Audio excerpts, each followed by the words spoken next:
serial ini dengan film-film lainnya gitu? Dengan film-film lainnya. Yang film-film lainnya yang sudah sebelumnya pernah diperankan apa? Perbedaan ada. Ya aku selama ini kan baru main 2 film kali ya. Sayap-sayap Patah sama apa? Kisah Tanah Jawa ya. Ya ini ya sisi hitam yang beda lagi. Mungkin semuanya sisi hitam ya. Dari Sayap-sayap Patah, teroris, di Kisah Tanah Jawa itu jadi dukun, ilmu hitam, di sini jadi bandar narkoba, jadi mafia ceritanya. Ya menarik, sama-sama buat gue tuh menggali sisi hitam dari satu karakter itu yang bikin gue tempting sama dunia film, sama dunia peran. Tapi kembali memerankan peran antagonis ini seperti apa? Ya itu menyenangkan ketika lagi risetnya soalnya. Lagi sebelumnya, lagi risetnya apa, banyak ngobrol sama orang yang ngerti. Mungkin bahkan kondisinya ada beberapa teman juga yang memang ngerti kejiwaan gitu ya, karena si kejiwaannya. Karena kan memang akhirnya menarik garis merahnya adalah Chandra ini, karakter yang kemarin ini Chandra ini adalah orang yang ketika ke ibu kota pun, orang yang ke ibu kota dia orang yang nggak langsung senang gitu. Dia hustling juga, dia bekerja keras juga untuk sampai detik ini. Dia pernah dilecehin orang juga. Akhirnya ketika dia sampai di level itu pun akhirnya dia meremehkan orang lain gitu. Ada tipikal karakter orang yang seperti itu. Jadi buat gue yang menyenangkan dari menggali sisi gelap itu adalah pas lagi riset ya. Untuk adaptasi mendalami karakternya ada perbedaan sendiri nggak sih kalau dari serial lain sama ini, film lain sama serial? Yang pertama kali, kalau tiap aktor mungkin beda-beda ya. Kalau dari aku sendiri lebih pertama gue coba untuk passionnya, hasratnya dari orang itu, gestur dan cara ngomong. Akhirnya dari situ kan keluar cara ngomongnya seperti apa. Jadi bukan cara ngomongnya dulu, ntar akhirnya jadi malah artificial. Coba untuk ya, ini kayak apa sih orangnya? Kan udah kan keluar gaya ngomongnya. Seperti yang di sini sendiri, yang tantangan tersendiri adalah dia kan emang seorang Cina Hokian kan. Chandra ini seorang Cina Hokian yang memang dari Medan merantau ke Jakarta, dan dia hustling dan bekerja keras untuk mencapai cita-citanya lah, cita yang menjadi orang kaya, menjadi orang berkuasa dengan cara apapun. Akhirnya jadi seperti itu. Jadi bandar narkoba melakukan observasi langsung ke bandar yang benar-benar bandar yang di real kenyataan itu seperti apa? Apa ya? Ini mancing nih. Ini tinggal bukan lembar lama doang sebenarnya. Enggak, tapi sebenarnya kan ini banyak juga kan source dari artikel-artikel, dari film-film mafia yang berlatar belakang mungkin narkoba gitu ya, kayak Scarface. Ada juga novel-novel Mario Puzo tentang novel-novel mafia. Jadi emang sedikit banyak menggali dari situ juga. Ada adegan seksin dengan Anya Gal, terus ada gemetaran atau itu seharian itu gue jadi orang pendiam mendadak. Serius? Gue deg-degan banget sumpah. Dan istri katanya dinyemangatin nih bener. Iya, justru itu makin panik ketika emang istri nyemangatin dari mulai berangkat sampai ngasih WhatsApp, sampai akhirnya ngomong juga sendiri sama Erika. Gue bilang, pokoknya laki gue jangan malu-maluin ya. Oh gitu, ngasih pesan gitu kan. Gue malahan jadi deg-degan kan. Jadi udah tuh sehari itu gue mendadak diem, jadi orang pendiam sebelum scene itu diambil. Gitu lah ya gue nggak pernah ya ini pertama kali berarti ada. Gue mendingan nyerang STM nih sendirian. Jadi gue ngeri banget, gue takut banget. Takutnya apa ya? Gue bukan orang baik juga, tapi paling nggak kan gue ada lah yang gue pegang. Gak ada yang bikin gue deg-degan gitu. Tapi walaupun bini gue udah ngomong gitu, tapi kan gue bilang, gue kadang-kadang nanya, sebenarnya dia ngomong secara verbal aja nggak ya, apa hatinya juga gitu. Tapi ya so far sampai sekarang udah nyemangatin terus ya, sampai kelar itu pun pulang ke rumah nanyain tadi bisa ada adegan yang kamu semangatin itu tadi gitu kan, gimana tadi ya. Akhirnya kita ngobrol sampai akhirnya ya gue thank you banget sama bini gue yang bikin ini akhirnya jadi ketika kamu manggung, kamu bawain lagu dan kamu mengekspresikan liriknya, dan ketika kamu sekarang acting kamu ada di dalam frame yang kamu mengekspresikan apa keinginan sutradara dan ceritanya. Jadi emang coba untuk melokalisir itu di situ gitu dari istri sendiri, dan ya alhamdulillah bikin tenang akhirnya. Iya, atas Tapi itu. komentar istri seperti apa? Dengan adegan itu, Bang?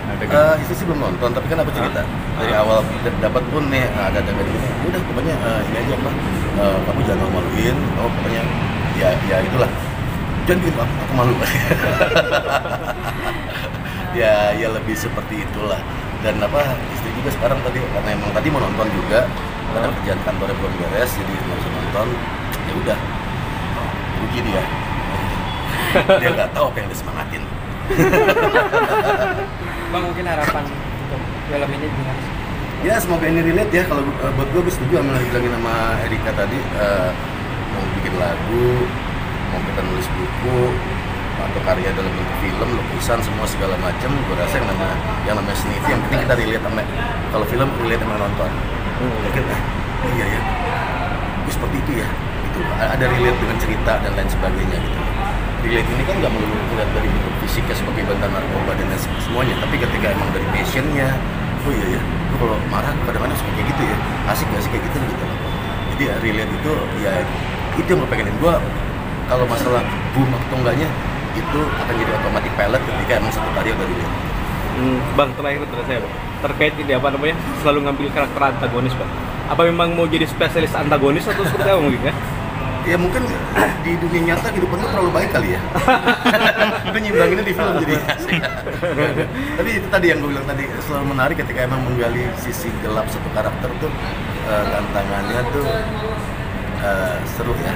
Seru dan serunya itu sebenarnya banyak barrier yang mesti kita hilangin dari kita sebagai orang gitu ya, dan kita sebagai aktor ketika kita terjun di sini banyak banget knowledge yang bisa gue dapetin. Karakter baik mungkin belum ada tawaran atau emang menolak? Ya ada nggak orang baik-baik begini kayak gue, nggak ada gue rasanya. Iya. Oke, ini kan udah banyak main film gitu segala macam. Nah, emang berharap akan berkibar di dunia acting aja atau gimana nih? Menyanyi nyamannya tuh sebenarnya di mana nih? Atau nyanyi di itu jalan buat gue emang nggak sesuatu yang nggak mungkin gue berhenti ya. Itu buat gue nggak sekedar emang orang bilang nggak sekedar ngamen atau cari cuan aja. Gue buat nyanyi sendiri udah jadi terapi buat gue. Gitu. That's no bullshit. Gue akui itu gitu ya. Gue kadang-kadang bisa ketemu di atas panggung dengan orang banyak dan kesamaannya tuh sebenarnya sama gitu. Karena orang banyak bilang, lo kok di atas panggung kayak gahar banget ketika emang turun. Lo enggak ya, biasa ya gitu ya. Lo malahan emang cenderung seneng ngobrol, friendly dan sebagainya.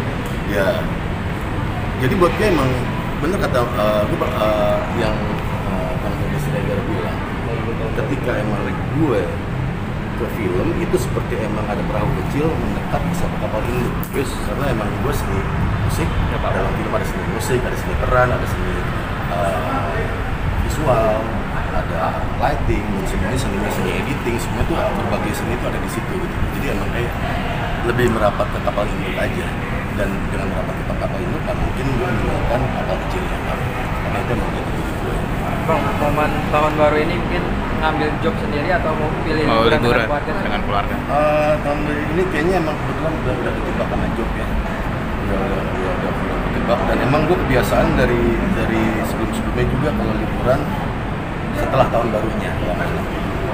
Udah mulai dari tanggal 5 ke atas ya, mungkin dia bolos 2 hari 3 hari sekolah. Itu yang udah kebiasaan. Dan kayak pergi juga karena gue kalau ngamen biasanya emang di weekend. Gue bahkan emang kalau misalnya mau jalan biasanya di weekday sama temen gue. Jadi kalau itu saya emang itu juga bagian dari terapi gue tuh. Gak boleh hilang tuh jalan sama keluarga. Tapi anak-anak kadang protes masih nggak tahun baruan sama keluarganya. Gue nggak tahu ya, jujur. Karena kalau emang secara ngomong verbal segala macam mereka fine aja. Nah, mereka enjoy, yang penting ada waktu sama mereka. Karena ketika pun emang gue sama mereka kan ponakan-ponakan gue pada ngumpul di rumah, dan juga akhirnya main juga sama mereka gitu. sama saudara-saudaranya kalau yang namanya lagi nggak keluar kota. Jadi tetap ada gitu, substitusinya ada. Untuk liburan mungkin ada destinasi kemana? Kalau buat yang ini sekarang kayaknya gue tahun depan ini, di awal tahun depan kayaknya di tahun dulu aja ya. Nah, karena emang akan nyambung lagi ntar ada beberapa kerjaan jadi emang ya nggak bisa lama nggak bisa ribet-ribet. Lebih pilih ke mana mungkin? Oh, Jawa Ke Jawa, kalau Jawa gue selalu suka sama Jogja dan Banyuwangi. Gue seneng banget. Ya Bali itu udah pasti lah ya. Medan gue suka karena kulinernya di sana udah. Tapi itu emang egois kalau kesana ya. Gue doang yang suka karena gue seneng kuliner Medan. Kalau anak segala macam ya biasa aja kalau kesana. Cuman gue suka Jogja, Bali, Banyuwangi. Ya Bandung, kalau Bandung udah Jawa Barat karena emang banyak saudara. Tapi emang Banyuwangi gue makin mes yang Banyuwangi sih. Itu satu tempat tuh landscape-nya lengkap, pantainya asik, gunungnya asik gitu, daerah urbannya juga asik, menyenangkan. Berarti lebih suka di area outdoor? Apa lebih suka kalau jalan-jalan kuliner Alam. gitu Bang? Kuliner apa Alam. alam gitu? Atau dua-duanya? Kuliner sama alam sama aja kan. Buat gue sama aja. Kadang kalau misalnya emang gue lagi emang alam pun persediaan makanan harus banyak. Dan gue seneng masak. Bukan masakan gue enak, seneng aja. Kasian yang nyobain. Jadi pernah liburan ke alam gitu bareng keluarga terus masak? Kayak Iwake masak gitu pernah? Itu itu menyenangkan juga. Ya apa ya? Soalnya kalau emang ada ke anak ya kalau nggak alam kulinernya pun lebih kuliner yang jalanan. Anak juga suka. Jadi ya gitulah. Berarti lebih menegaskan ke anak-anak untuk sederhana gitu Bang? Itu gue nggak usah pakai kata-kata ya. Itu mendingan kita lakuin aja. Karena dengan buat gue kata-kata akhirnya anak-anak jadi terperangkap yang namanya sederhana gini yang lain bukan kalau cara sederhana banyak. Dengan emang by doing aja sih kalau gue nggak pernah bilang kamu sederhana ya. Enggak. Tapi emang ketika cara liburan, cara kita kalau jalan, segala macam dia akan dapetin enjoy tanpa tahu tuh kata-kata sederhana.